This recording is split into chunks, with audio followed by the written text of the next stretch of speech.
Ya pemirsa, sebelum kita lanjutkan pembahasan malam hari ini, kami hadirkan dulu informasi terkait juga tentunya untuk Anda, di mana tangis duka mewarnai proses upacara penyerahan jenazah staf kejaksaan dan calon jaksa Kejaksaan Negeri Simalungun, Sumatera Utara, Renanda Primta Ginting, yang meninggal dunia terseret arus sungai saat berupaya mengejar pelaku penggelapan dana desa. Jenazah almarhum ini dimakamkan pada hari ini di kampung halamannya di Deli Serdang.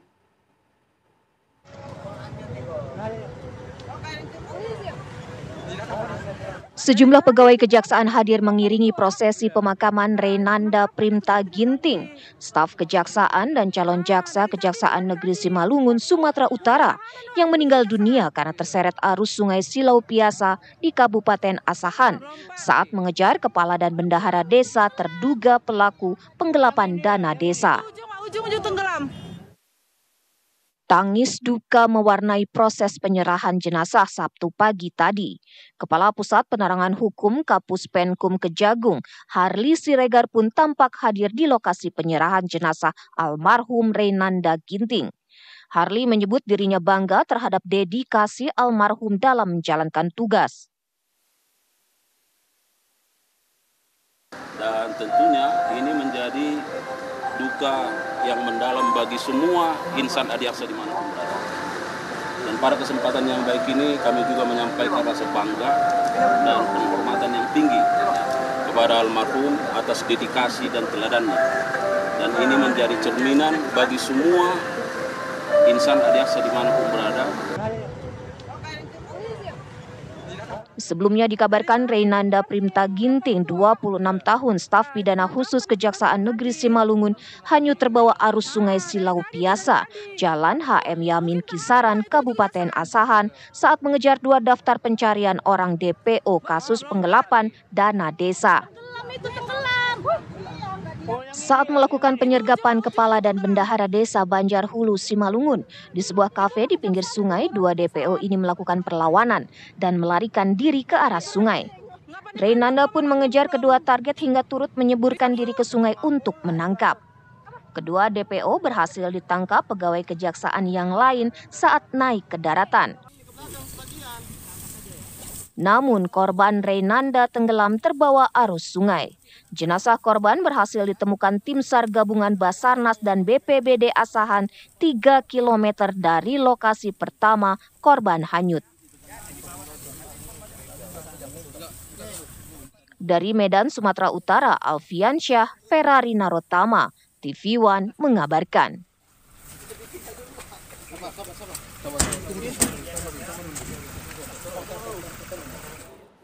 Baik pemirsa, kita akan lanjutkan pembahasan kita malam hari ini. Tentunya ini duka bagi institusi kejaksaan, tapi juga sekaligus bukti dedikasi bagaimana kejaksaan berupaya secara optimal untuk menegakkan hukum di Indonesia, Pak Nur Rohman. Betul. Artinya dengan adanya penyadapan yang baru ini akan dilakukan oleh kejaksaan, ini akan menjawab fungsi intelijen seperti tadi disampaikan oleh Mas Yudi, atau fungsi penegakan hukumnya, atau seperti apa? Jadi gini, sebelumnya mungkin saya akan menyampaikan duka cita dulu ya terhadap Renanda. Ini kebetulan baru 2 hari ini kan, baru hari ini penyerahan. Ya itu sedikit sangat aktual ya, menggambarkan tugas dari intelijen. Karena memang DPO ini tugasnya adalah ada di intelijen. Kasus perkara korupsi ketika menjadi buronan yang mengejar itu adalah dari intelijen. Jadi memang itu tugas besarnya intelijen di kejaksaan. Karena tusinya memang demikian. Yang seperti saya sampaikan tadi sebelumnya, itu ada 1000 sekian buronan, dari koruptor maupun perkara pidana umum lainnya. Itu yang memang jadi tanggung jawab oleh intelijen di kejaksaan. Jadi memang harapannya tidak perlulah sampai ada korban seperti ini, hanya mengejar seorang buronan, kemudian aset negara, SDM negara harus menjadi korban. Sedangkan masih banyak kasus yang perlu diungkap, harapannya kemudian dengan penyadapan ini bisa mengoptimalkan, mempermudah begitu ya. Nah tapi Bu Elvina, kembali lagi ketika bicara transparansi, bagaimana pertanggungjawaban kejaksaan dalam melakukan wewenang tersebut, sedangkan undang-undang penyadapannya belum ada, Bu Elvina. Seperti apa? Ya. Nah inilah yang kemudian azas kehati-hatian dalam hak asasi manusia, memastikan bahwa berbagai hak yang dilindungi oleh negara tersebut tetap dalam konteks perlindungan, apalagi Jaksa Agung bagian dari negara. Artinya kewajiban untuk pemenuhan perlindungan itu ada di situ. Nah, pada saat kemudian atas fungsi intelijen tersebut tapi kemudian tidak dilakukan sesuai proses atau kemudian kalau dalam konteks ini kan begitu tiba-tiba dijelaskan atau diinformasikan kepada publik, itu tentu saja menimbulkan distrust ya. Distrust terkait ini sampai sejauh mana nih nomor-nomor kami ini bisa disadap. Itu kan tidak ada penjelasan sama sekali. Kalau dalam beberapa isu itu kan prior informed consent itu jelas ya gitu ya. Jadi publik berhak tahu sampai sejauh mana upaya untuk fungsi intelijen ini bisa menjadikan landasan memang untuk tadi upaya untuk mencari DPO dan lain sebagainya. Azas kehati-hatian dan memastikan bahwa ini sesuai dengan proses hukum itu kan menjadi penting. Kita nggak pernah tahu bagaimana mekanisme pengawasannya.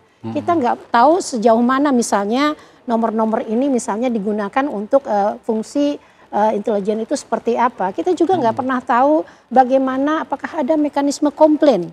Misalnya pada saat nomor-nomor tertentu yang kemudian secara acak dijadikan sebagai sasaran, ini masyarakat mau komplain kemana, kan gitu ya. Nah, sementara operator ya tadi mungkin mereka kemudian tergantung dengan kejaksaan karena maju kena mundur kena. Kondisi sekarang kan banyak kasus-kasus yang berafiliasi kepada nomor, baik itu misalnya kejahatan kemanusiaan untuk trafficking, online scamming, penipuan dan lain sebagainya, itu semua berhubungan dengan operator, judi online dan lain sebagainya. Untuk itu saja kita nggak bisa manage dengan baik sehingga masyarakat selalu menjadi korban. Transaksi perbankan, bocornya akun perbankan dan lain sebagainya, ini menunjukkan kroditnya sebenarnya bagaimana nomor-nomor yang kemudian kita serahkan kepada para operator sebagai implementator untuk hal yang seperti ini, nomor-nomor individual dan privacy tersebut ternyata itu tidak bobol juga gitu ya. Nah, ini ada kecemasan di tengah masyarakat kita sampai sejauh mana ini kejaksaan akan menggunakan nomor-nomor tersebut untuk fungsi intelijen. Menurut Komnas HAM lebih baik ada undang-undang penyadapannya dulu. Nah, tentu saja karena ya seperti tadi teman KPK menjelaskan itu dilakukan dengan prosedur yang ketat, kan gitu ya. Cukup panjang sampai sebelumnya harus persetujuan Dewas, walaupun sekarang cukup menginformasikan kan gitu ya. Nah, artinya dengan cara ini kan ini memberikan kepastian hukum bagi masyarakat. Oh, nggak bisa ya nomor-nomor saya itu main dicomot aja, main digunakan berapa nomor dan lain sebagainya. Karena kan kalau kita bicara terkait DPO kan random banget gitu ya. Nah, sampai sejauh mana juga kemudian ya tadi pelibatan sampai sejauh mana perusahaan-perusahaan ini akan comply dan betul-betul mematuhi juga, karena tidak hanya Kejaksaan Agung yang kita ingin mematuhi, tapi juga perusahaan yang dijadikan kerjasama dengan Jaksa Agung juga harus mematuhi itu.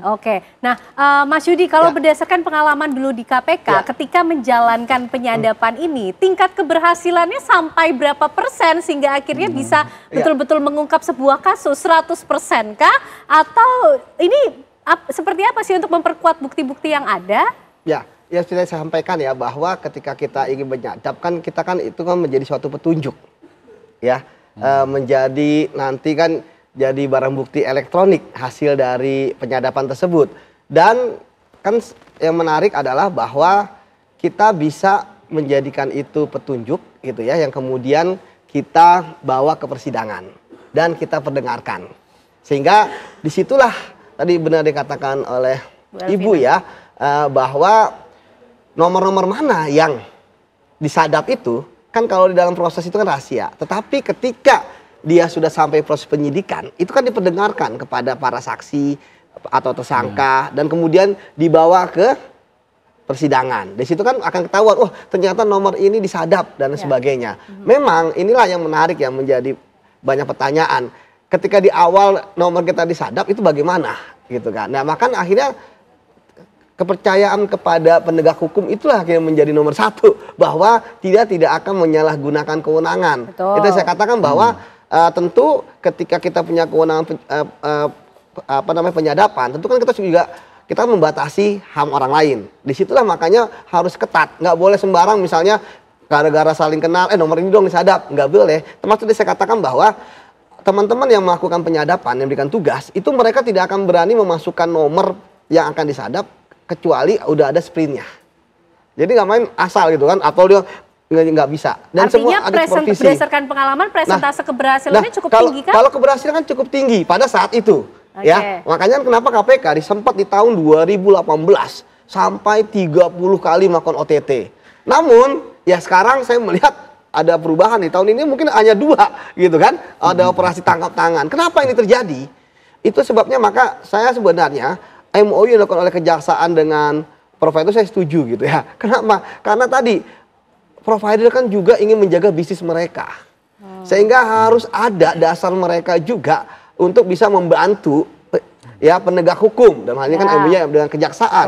Sebab Mbak, sekarang itu orang melakukan kejahatan itu mereka sudah tidak lagi melalui by phone, ya kan?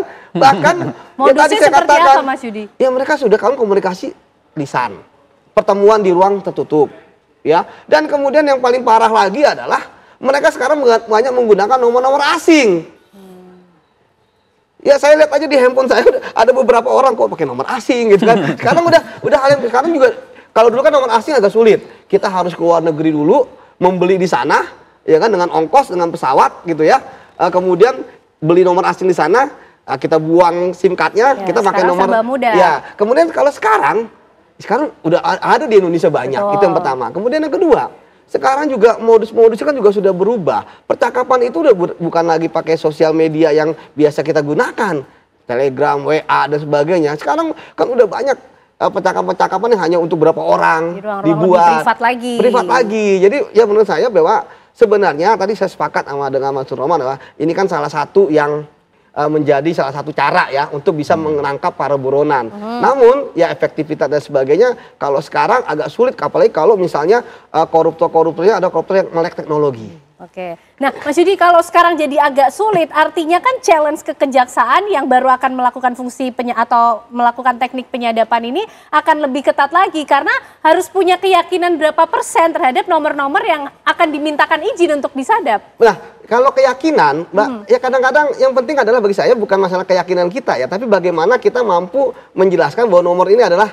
punya kepenting. Karena kadang-kadang kita nomor ini keyakinannya kurang gitu ya. Tapi begitu ternyata banyak sekali hal yang bisa kita dapatkan dari rekaman pembicaraan tersebut. Ada juga kita yakin ternyata orang itu kan juga punya feeling juga, kayaknya nomor ini disadap nih, udah dibuang aja. Kayak gitu. Jadi memang kita nggak ada yang bisa memprediksi. Tapi yang penting ketika menyadap nomor itu, bahwa nomor itu memang ada nomor yang ada kaitannya, ada keterlibatannya dengan misalnya kalau kita mengejar buronan, ya kan?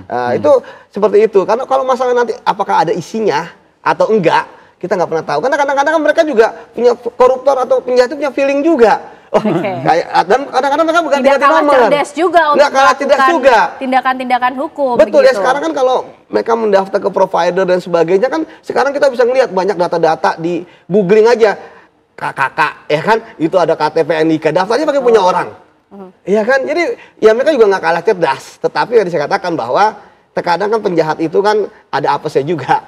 Kadang-kadang akhirnya kena lah kita berhasil mendapatkan misalnya ternyata dia sering menghubungi anaknya, anaknya ketahuan dapat seperti itu Mbak. Tapi sekali lagi bahwa ketika meminta nomor disadap, ya kan itu tentu harus diuji dengan hal yang sangat ini ya. Karena tadi kalau provider itu kan ketika diminta nyadap nomor ini kan dia tinggal nyadap aja, nggak ada yang namanya nggak boleh Pak, nggak ada gitu kan. Yang penting ada sprintnya. Nah, Pak Nur Rohman ini sudah mendengarkan dari yang berpengalaman terlebih dulu lah ya. Mungkin ini juga bisa dijelaskan ke publik juga mengenai MOU atau kesepakatan yang dilakukan kejaksaan oleh operator telekomunikasi ini sudah mengatur sampai sedetail itu kan, karena belum ada undang-undang penyadapan. Ini kan baru sebatas MOU gitu kan. Jadi baru sebatas kesepahaman, soal teknisnya itu nanti belakangan kan ya gitu. Masih ada turunannya baru disusun. Kita sepakat tadi bahwa artinya apa? Kejahatan itu kan selalu lebih maju gitu kan. Selalu maju. Kita masih berpikir aturan tentang penyadapan. Sementara mereka udah teknologi udah sangat familiar gitu. Jadi sebenarnya MOU ini juga sangat telat menurut kita kan ya gitu. Tetapi inilah kita tinggal MOU sudah dilaksanakan, turunannya aturannya yang lebih teknis itu segera untuk dilakukan. Oke, artinya juga akan dikomunikasikan kepada DPR untuk dilaporkan juga karena ini menyangkut kepercayaan publik. Pak Nur Rohman, jangan sampai kemudian data-data pribadi milik publik yang tidak bersangkutan juga ikut diacak-acak begitu Pak Nur Rahman. Bagaimana memberikan kepastian Jadi mengenai kepastiannya ini? gini, kita masih konsentrasi di kaitan dengan MOU ini kan masih bersifat umum gitu ya. Kaitannya teknis ini dalam proses gitu kan. Kemarin ketika komunikasi dengan Jaksa Agung juga demikian. Ini akan segera ditindaklanjuti dengan SOP-nya gitu. Ketika sudah ada SOP seperti apa, tentunya kita ketika saya sebagai pengawas ya, penilai di Komisi Kejaksaan, ketika mereka melakukan pelanggaran SOP tentunya itu jadi aturan mainnya kan. Jadi ketika ada SOP-nya kita bisa melakukan pengawasannya seperti apa. Ketika mereka melakukan SOP, melanggar SOP, tentunya kita bisa melakukan pengawasan, fungsi pengawasan itu. Ketika melanggar SOP tentunya etik yang turun. Ketika melanggar pidana tentunya akan dibawa ranah pidana. Nah artinya ini jadi pintu masuk sebenarnya ini untuk pintu masuknya sudah ada kesepahaman dulu antara kejaksaan dengan operator telekomunikasi. Nah, kemudian bagaimana pemirsa memastikan bahwa pengawasan betul-betul dilakukan dalam pelaksanaan penyadapan ini? Kita akan hadirkan jawabannya untuk Anda pemirsa sesaat lagi.